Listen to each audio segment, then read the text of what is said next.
just yucky. This is not my away with you man. It's not one of those kerchiefs that they had in Edwardian times or whatever. Oh, come on. Holy crap. Oh my gosh. Change, I've actually got the net quite close. But it's got an umbrella and another trout in it. I'm still fancying this corner, people. There's one. Two there. Oh, let's have a flick at these. Oh, different angle. Oh, he's coming, he's coming. No, no, no, no, no.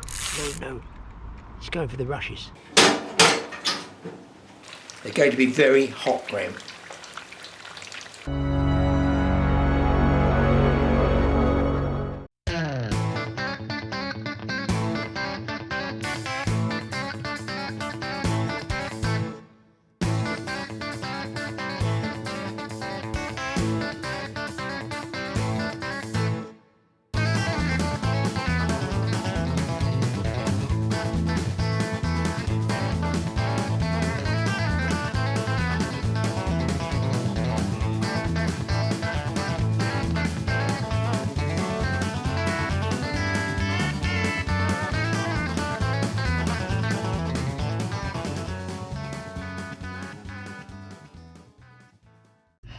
I feel like tearing my hair out, guys. I mean, it's taken me about an hour and 3/4 to get down here. I'm in West Sussex. That's where I am. I've come down because I want a trout. Now I could get trout nearer to home. But I thought, I haven't been down to West Sussex at a place called Chalk Springs. And I looked on site, the last film I put was 5 years ago. Well, since then, it's changed hands. I look at the weather. There's a bit of drizzle and rain going along the English Channel. Fine, okay. I come down, it rained, it has not stopped. I'm hoping it will. Otherwise, it's going to be a catch and cook. There's going to be no catch, and therefore, there'll be no cook. So what I'm going to do with all this rain here at the moment, there's already guys fishing down there. It is TA fishing time, midday.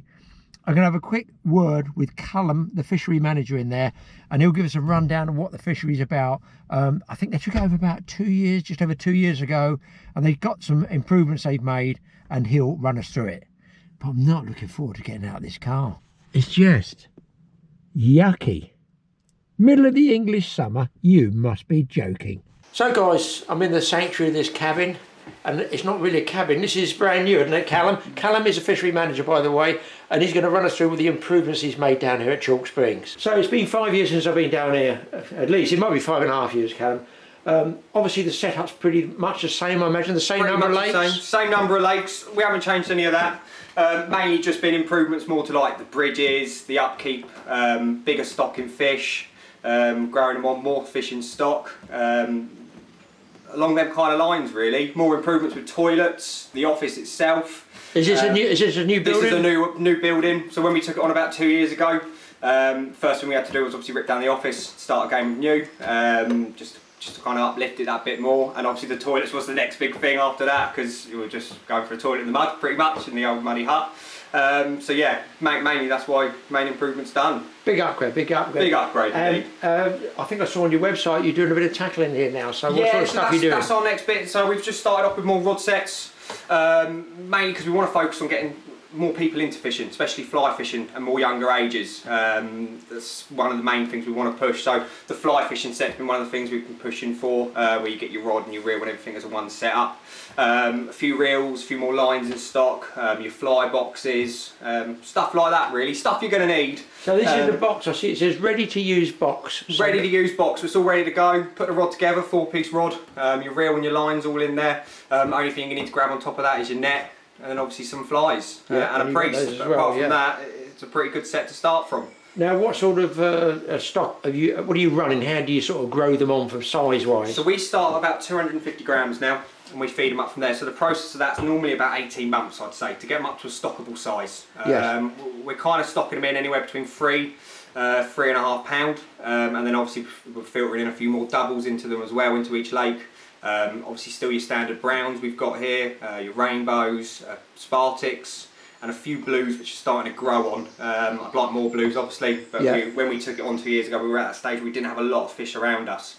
So you've had to start from we've had to a new start base. pretty much from a new base and work from there, which has been quite, you know, exciting, quite a bit to learn, especially me and Dan ourselves, the other fishery manager. Yeah. Haven't really done this before, so it's kind of been a learning process, as I say. We're getting there now. We're working out how many fish we need to keep bringing in to keep the stock numbers up and give everyone obviously a great time when they're down there on the lakes. So you've got what, about 8 or 10 stock ponds here that you're grading all these fish through. Yes. So what sort of volume of fish do you reckon you hold here? I mean, not the millions of small ones, but it's very hard to say. We've got to be up to at least almost about 10,000. Wow. I would say, that's with the little ones as well though. Tell us about the water, because the reason I've come down here, it obviously isn't the English weather. I came down for a bit of nice clear water fishing, and it's tipping down and it's grey cloud. But this place is known, and I've got to tell you folks, I fish around possibly the most, well, the clearest that I've seen certainly. So just tell them, you know, how the fishery, where the water comes from. We're very, very lucky. We've got natural springs. All our stew ponds, all the way down to the lakes, are spring fed. So it actually starts on a process to the pond up behind us in the car park, comes straight up through our farm, and then all the way runs down through.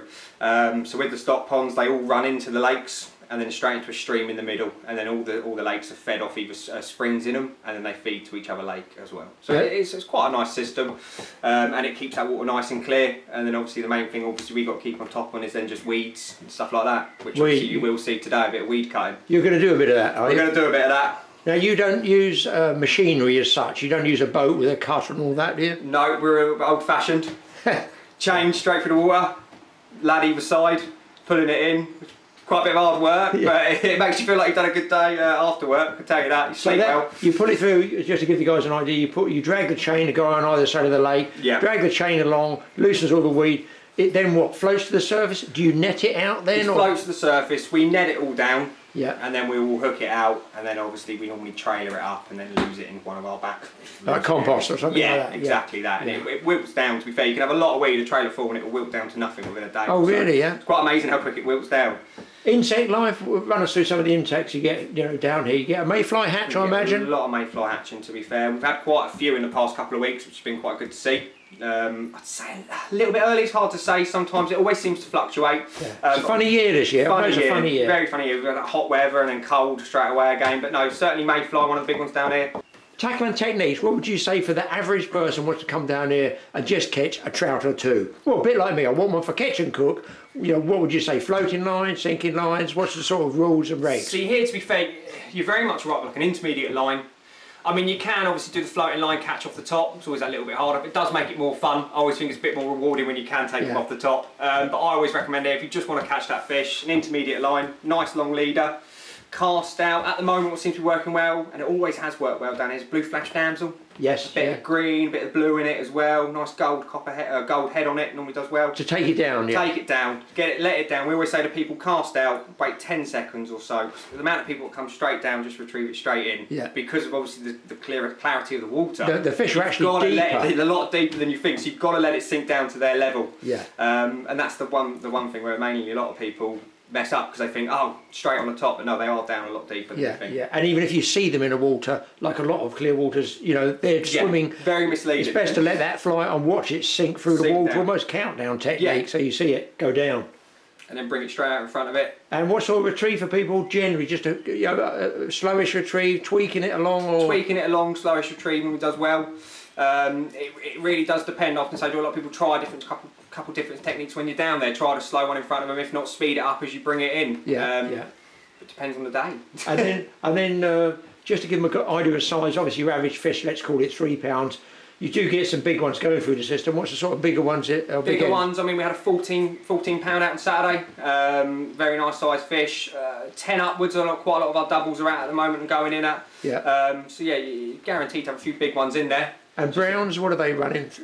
Browns are stocking them in, to be fair, they're on a double figures. We do have some really? Smaller ones. Yeah, we've always kind of been known for big browns. Even before we took it on, it was known for big browns. It was, wasn't it? I remember them years ago. Keep that. Because it was always a well-known thing to what we were known for. So trying to keep the browns big has always been one of the things we've done. So we are always kind of trying to stock a double figure brown in there. but obviously the stalkers are quite quick to try and get them out. Exactly, the browns are always they don't last too long, but the browns always last longer than the rainbows. A lot more stubborn coming out. So with the air, obviously we did have an old system, but obviously we're trying to save costs with all the price of electricity going up. We have gone for a new pumping system. One of the main jobs me and Dan done when we first took it on was we dug out a channel straight through the middle of all the stew ponds and fitted a whole new air system with a new pump running at a lower kilowatt, which made it a nice bit easier for us. Obviously now we have these nice pipes coming up, so it means we can string round them without having to worry too much. And then obviously it's just feeding that air straight into the water and keeping them fish happy. So in this pond here, we've got our bigger fish, so double size upwards, a mixture of some browns in there, but mainly rainbow in this one.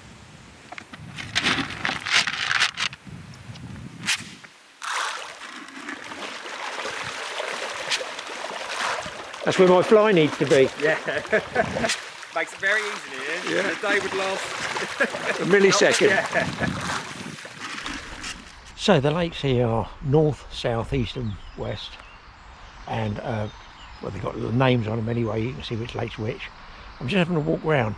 Obviously anglers fishing all of them. What I will say is, this particular lake, if you walk along the middle there, you've got all these trees as a backdrop, and that shuts the light down, so the pupils in your eyes open up and you can see the fish better against a dark background in the water. Now I've come around this side and you can see a lot of glare there. Now you can work on the principle that the angler's casting that side of pushing the fish this way, or you can say it doesn't matter, I'll cast across the lake, because you could cast across them and just pick up a fish this side. But I'm basically just having a walk around. But here you can see there are lakes all covered in vegetation, trees, lovely setting. So I'm going to probably put the head cam on. It's still drizzling with rain. I'll just walk along and see if I can spot something.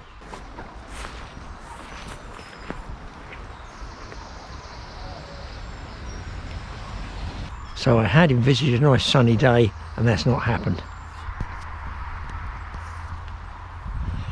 The other problem I got was when I put the camera up here, I haven't got anything to shut the light down, the glare down, so it's going to be tough for me spotting a fish without a cap. Well, I saw a couple of fish on the way up. I've come up to the top lake. I've seen, because I've got here this willow tree, huge willow tree hanging over here. This is not my away with you man, it's not one of those kerchiefs that they had in Edwardian times or whatever. It's to wipe the lens off the water off the lens. But because it's dark here, I can see one or two fish, because this screen, this canopy, is an ideal sort of shaded place, so it's always worth looking out. So I'm hopeful, but at the moment I've thrown a few flies and I haven't looked at it, so I've got to find one that wants my particular fly. There's a decent couple of fish down there, guys.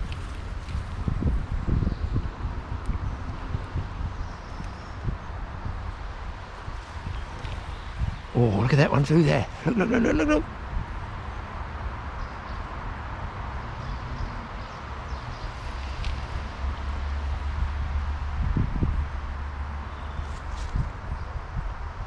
Nearly. They've been tucked into by the other anglers here by the look of it.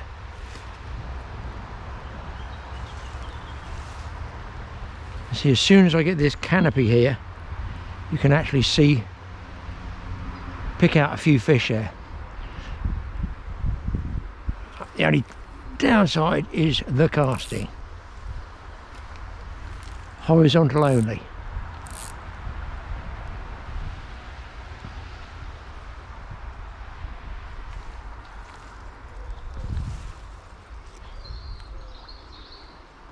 They're not responsive at the moment.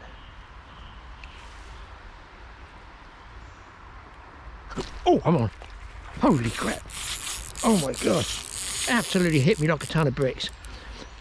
Holy smoke. I'm going to say I'm not surprised. I was absolutely totally surprised by that, people. Totally. This is a nice fish too. This is a catch and cook. Wowee, that really took me by surprise. And here comes the rain. Now, who's more surprised, me or the fish? It's a nice one. Absolutely. I always love fishing under trees. Not in them, under them.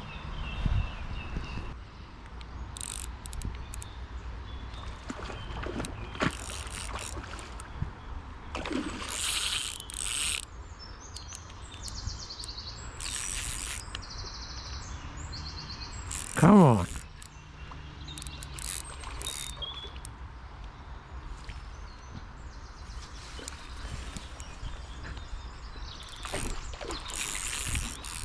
He's got that sort of, he might fall off the hook and shake free feel about it.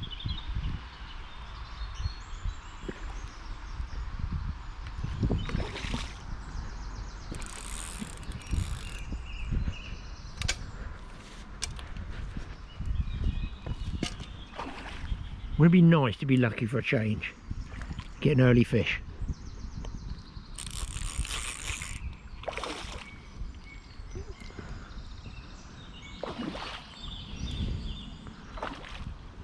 Another one there. I think he's done. Or not. Oh, that hook is wearing. Guys, the hook is just hanging there. Look at that fish. What a beauty. And this is what you come to somewhere like Chalk Springs for. And the fly's fallen out. Oh my God. That was one of the, I think it's one of Sid Knight's ones. Tangled in the net, sort of green head. Let's get this one. Borshed on the head, but that is, look at the tail on it. It's like a sea trout. See, the thing is, people, most anglers, fly fishermen especially, are going to walk probably straight past this because they're casting what I call vertically, which is impossible. Look at it. It's not happening. But I absolutely love places like this. Like, it's 1:05. Obviously, people come here at like whatever time they start, 8 o'clock. So they've hammered the life out of it, caught some fish, but maybe they've neglected this place and I'll just come up there, boom, just by a little bit of guile, secret guile that only fishermen of age, my age, tender age, know. Boy, did that pay off. Just check this fish out. Hopefully I can get this one filleted and cooked up for you, and that's what I've come for, a catch and cook, and a great bit of action as well. Maybe I will stick to that fly. Good old Sid Knight's flies. They've stood me well over the years. I'm just trying to stand under this tree with the rain sort of, well, it's still raining, but drips are coming off it where the winds come. But I've just seen a bunch of about 3 fish go past. I'm not feeling this bend round here. It's just worth a look, and this is what they call stalking, where you're going around looking for individual fish. I mean, I saw the fish, made a few casts. To be honest, you normally see the white flash of the mouth, so you've got to guess really, but I mean, that one just, he must have just sipped at it and turned, and whammo, he virtually hooked himself. I'm not ungrateful. I'll take any fish that hooks itself. Right, do I look in the other lake, or do I stick on this little pool here? Somebody might have seen me catch that fish and think I'm going to go in that place. I haven't been there. They might not be able to do a sideways cast. So you can see the problem the guys have got with the weed coming up on the lakes here, and they go down the bottom there and net an area off and then pull it all out, but it does pop up and get choked.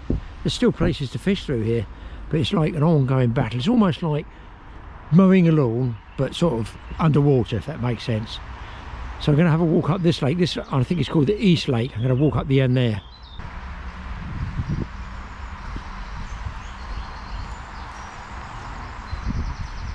We've got a bit of traffic going along the road at the back of us here. Obviously we're easy access because it's close to the A27, I think it is. Might have been a fish under there. I'm not sure. I say it's not. It's a good fishing weather, it's bad fish spotting weather, if that makes sense. So, you know, if whatever fishing I'll be doing today, coarse fishing, trout fishing, beach fishing, overcast like this, bit of drizzle, a good fishing day, but not for spotting or stalking an individual fish. It's tough. On the other hand, if you have, oh, it's like a jungle here, look. If I had a peak cap, I would see a bit more, obviously. Hopefully you guys are getting an idea of what the fishery looks like. Callum was telling me quite a few people, because it's near the south coast, Arundel, do beach fishing as well, and if it's tough on the beach, which it is a lot of the time, they tend to get a ticket here and come and catch some fish. It's worth a go. I'm always looking. I'm looking for the lunker. That's the saying I'm going to use. You can see here the overflow runs out, and they've got boards they can adjust it with. The flow to go out, which then goes back down into the stream down there. I'm still fancying this corner, people. Most of the other anglers seem to be down in the open water. I did see one other angler walk around. He stopped there and was looking. So on one is what I call a static there. There's one. Two there. Oh, let's have a flick at these. Oh, different angle. Oh, he's coming, he's coming. Oh, we had a look. I can't quite see the response of the fish to the fly, if that makes sense. Oh, yes. Up the bushes, Graeme. And of course here, he's less likely to see me with this screen on the back. Oh my God, there's another one.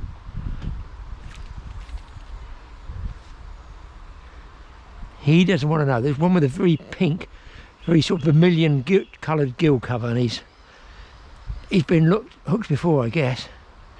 We might even have an orange fly there, and that's what it looks like. Orange to me. I've seen a very big eel go through here. A seriously big freshwater eel. I've lost my fly now. Smith, where's that fly? I'm honestly fancying black, although I caught that fish. I'm fancying black in colour. I think I'm going to have a walk around that side. I'll come around the other side from the willow tree, but I can't see very much. I've seen one fish. The trouble is, it's so off the light, you know, with this cloud, that I can't lead it in time to be able to see the response of the trout to the fly. So I'm figuring if I just stood in that corner over there and waited for those fish to come round, but I might have to change flies. It's just a constant battle of knowing what those trout are going to take.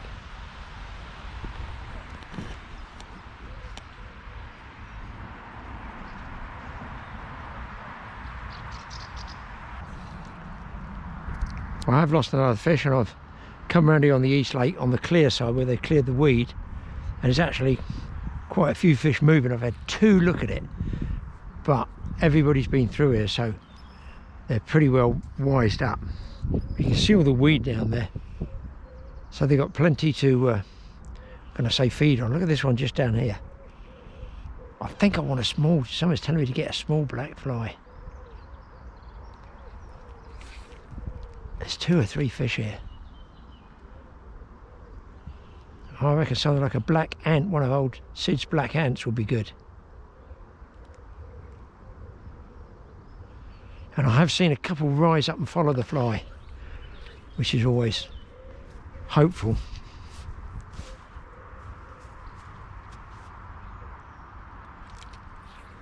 So you can follow them along. So the wind's gone down a little bit now, so I think it's a fly change, guys. I'm following a fish here, and leading him by about 6-8 feet, tweaking it. He's just not turning.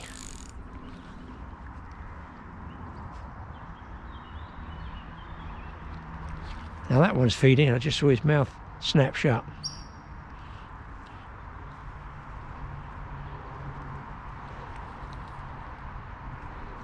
There was a fly when they're nipping at things like this called a black ant,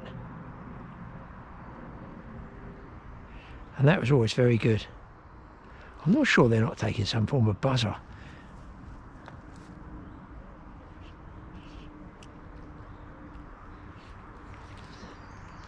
There's 2 fish there, one going this way, one going that way. That's the one I'm fancying. If I can lead him a bit. No, I'm going to change flies.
Guys, I've changed over to the black fly, instantaneous, first cast.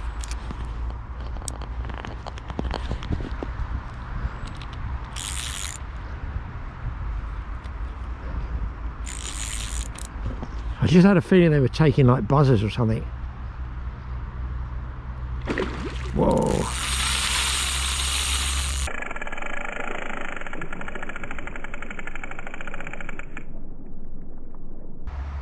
He's gone down the lake.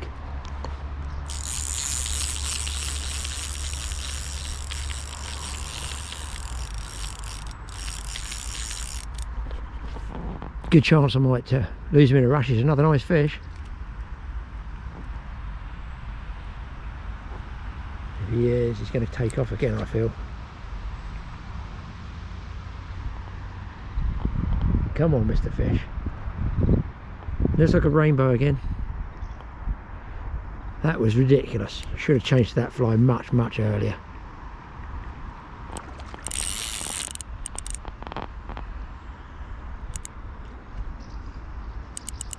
Got to be a weed round him now, so hopefully he doesn't come off. As the head shakes.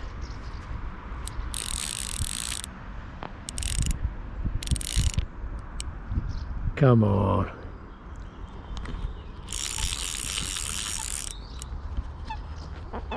I love this fly line, but I'm sort of not a lover of the reel. It's very, very smooth drag.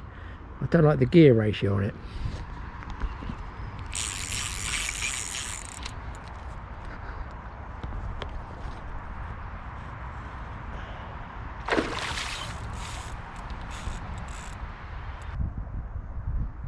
For a change, I've actually got the net quite close. But it's got an umbrella and another trout in it.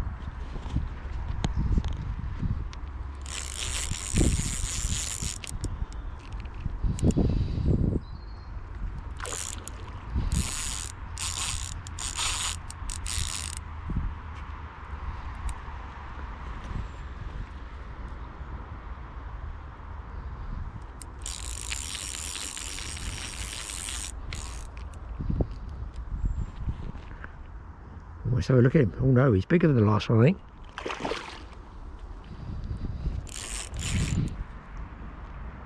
And they're all good sized trout, I can see in there. Ooh. No, no, no, no, no, no, no. He's going for the rushes. Come on.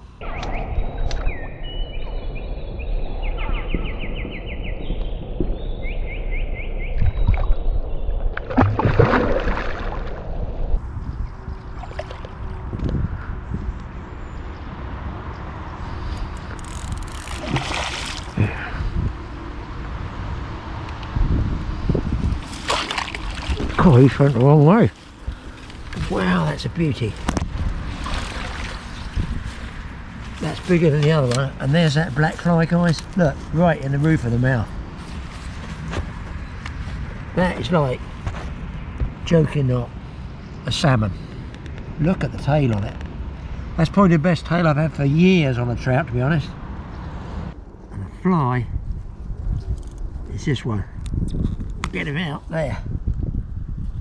Like a sort of, I call it like a black ant. It's only small, and that's what they were nipping at. What about that one? That one is a real lump. That's what we're being stuck on the A27 for. A nice looker. Almost as nice looking as me. Great fish. Looks like it's a fish lane over there, just moving slowly. I expect you've seen every fly known to man, but you never know.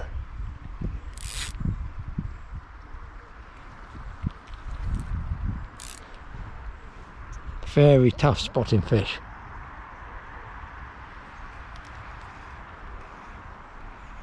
Well, I'm a bit damp, it hasn't really gone away. In fact, the drizzle's coming in again. So I'm going to call it quits. Got two spanking fish. I'm going to take them up to the weigh scales now, see where they go. I'm going to go 4.5, maybe 4.25. I reckon that other one's close to 6. Let's see what we've got. Can't see any more. No, pack up. I've got to organise this catch and cook. Right, we'll see how much the umbrella weighs, shall we? Pound. I'd take a pound for it.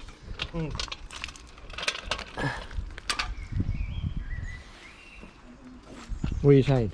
That'll be 3.5. 3.5 pounds. So the man stocks them, so he should know. Oh, over. Over that. I can't read that. Nearly 4, just under 4, and about Yeah, 3 3/4. 3 3/4. There we go. And the bigger one, I'm guessing, is close to 6, if that's. 7. 7 on the dot, guys. One thing you want to do with your fish, look, this is a nice fish, 7 pounds, fat one, is make sure you got, especially in the summer, it's not so bad today, gut them as soon as you can, and then I put mine in a cooler with those blue blocks, you know. Does anybody know what those blue blocks, what do they have inside that makes them freeze so well? Somebody please Google it up and tell me. So there you go, spanking fish. I'm just amazed by the tail on this one. Look at it, it's really good tail on it. Great big deep fat. There's some good fish here, and if you check out those stock ponds, I mean, it's rammed with a lot of decent fish, and they look pretty good quality to me. Right, let's hit the road. So I'm back with my trout. Now, I was going to do it outside on our little campfire areas. It's blowing like crazy, it's going to rain, there's wind in the mic, rain puts a fire out. I could do it in the kitchen, I could do it on the G-stove in the tackle shack, which I haven't used for a while. So I'm going to get this fired up, and then we'll run through how I'm going to cook this trout, and at the moment it's all looking pretty good. Let's just hope that fire kicks off.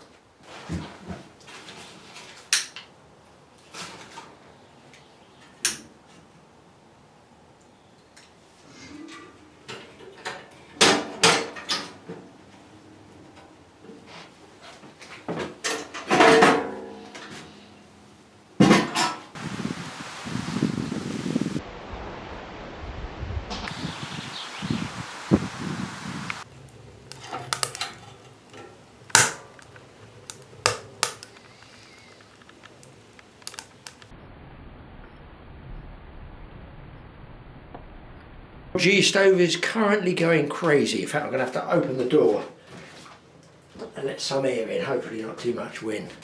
So pretty simple, pretty basic. One good thing is there's a can of beer in there. Going to make beer batter curried trout. Going to use some flour. Going to put some flour into a dish here, into a bowl. This is going to make the batter.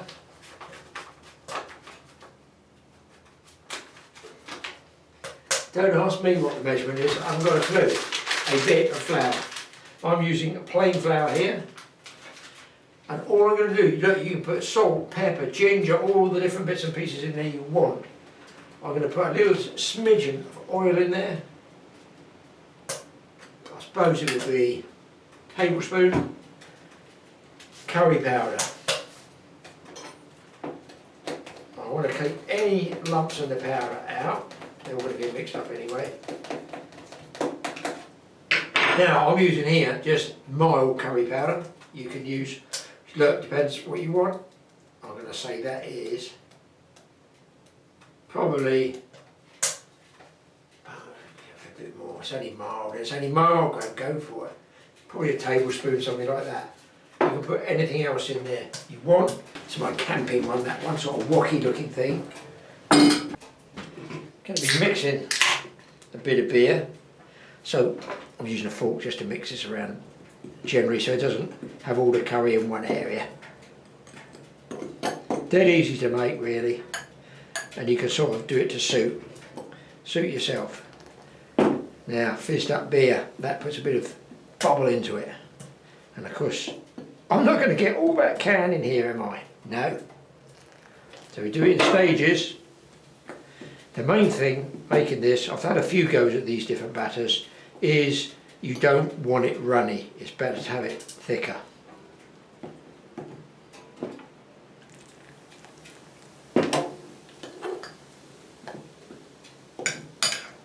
So you can use a whisk if you want, but I tend to use a whisk second. Do this first with a fork. It's a bit like when I tell you to make ground bait, I say don't put too much in the first go. You know, you want to, you can't take it out, can you? If you put too much in, your ground bait's too sloppy, but you want this to stick. Now I've got it generally mixed, I'm going to put a few air bubbles in it. Look at this flicking everywhere, the wife go mad. Oh, I can smell that already. I don't know if it's the curry or whether it's the tackle shack on fire. I'm just going to use this whisk. Put a few air bubbles in there. Bit of an old school whisk, this one belonged to my mother. Just a tad more.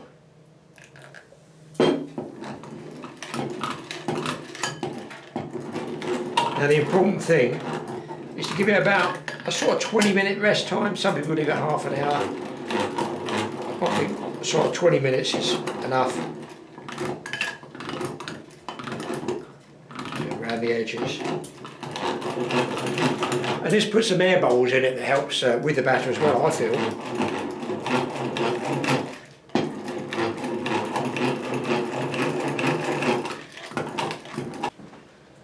While that sets, as it were, it does what it does, kind of bung some oil in here.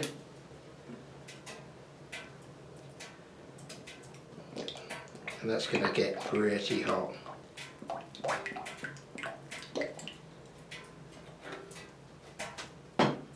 I'm going to get this on the fire, be careful with all hot fats. You can also put bread in there. If you get some of those, sort of, I think they call them part bakes, or you want to bake in there the rolls, it really does come out well, and the smell's unbelievable.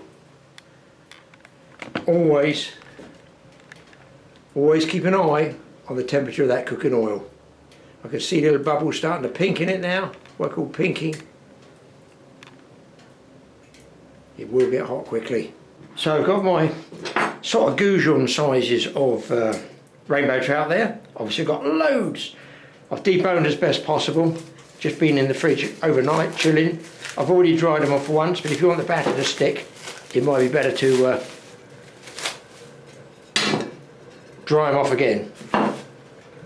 You'll find they generally will take the batter better. Oh, I like that one. It sticks to it a bit better if it's not too wet, if that makes sense. There we go, all dried off. I want to try and get them all into fairly one after the other, and if the oil's getting hot now, it should take no more than, say, 5 minutes. I can test the oil by dripping a little piece of batter into it. Starting, it's getting there. You definitely want it hot enough to seal, but always be careful with any hot oils. Keep handles away from kids, the usual sort of basic stuff. Now it's ripping to pieces of fire. Oh my god, it's on fire. More than enough heat to cook there. I've got it tuned absolutely down. So looking at that bubble, I feel it's worth a shout, guys. Wow, that wind is unbelievable out there. So just a minute. I'm going to get these, give them a... Now see that goes in there really nicely. It doesn't run off too much. In fact, it doesn't run off at all. I'll try and get them all coated first. Hope the wife comes back because I've got quite a bit of trout to eat here. Some people do this and then as they're doing it now they put it straight into the frying pan. But of course by the time you get to the 6th piece, the first piece on thin slicely fish, you know, they've got a little less meat on there, they're going to be cooked, aren't they? So you've got to try, I try and get them all. So it's just my way of doing it. Look, what do I know? Food's food, it goes down the hatch.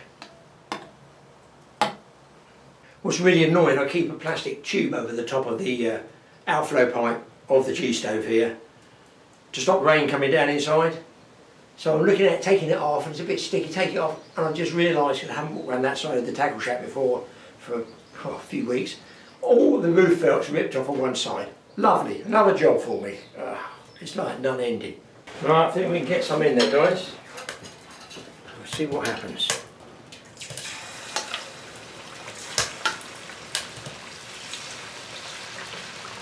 They might stick together.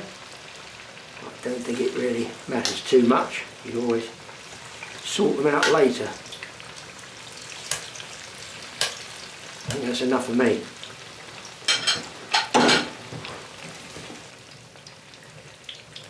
Just easing them apart. About 3 to 5 minutes, obviously depending how thick the chunks are.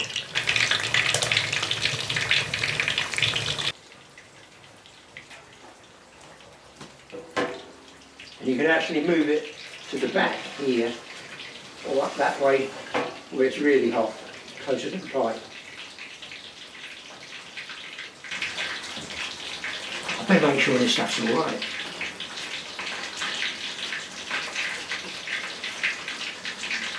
Tastes good to me. Now it's only a small, well this is the XL size G stove actually, it is a bigger one in the cabin there.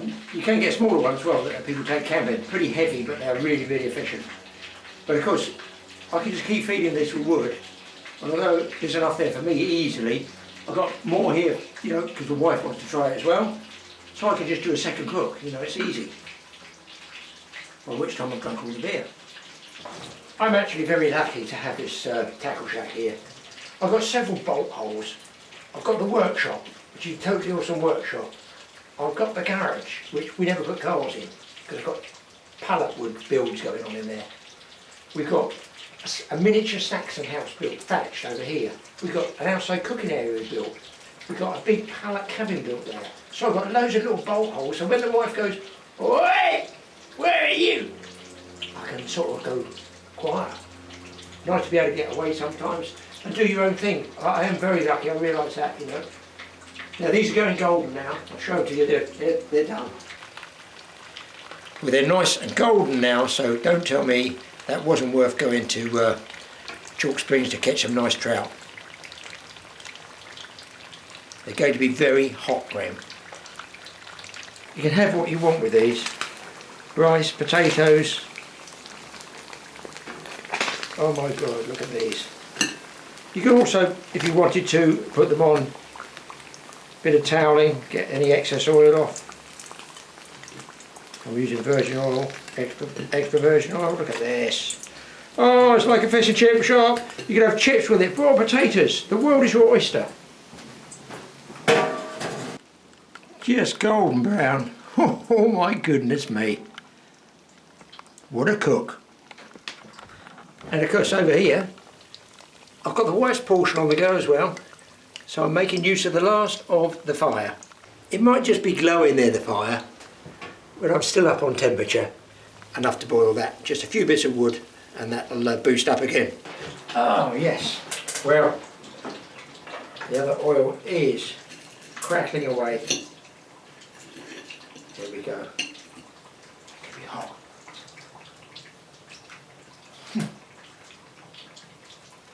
Remind me to go trout fishing again, guys. The thing is, when you seal it with batter, I've got to watch that fire, it's sealing everything inside, so it seals the moisture of the fish in. Really good. Give it a go. We'll see you in the next film, maybe. Let us know if you want another catch and cook. Cheers, guys.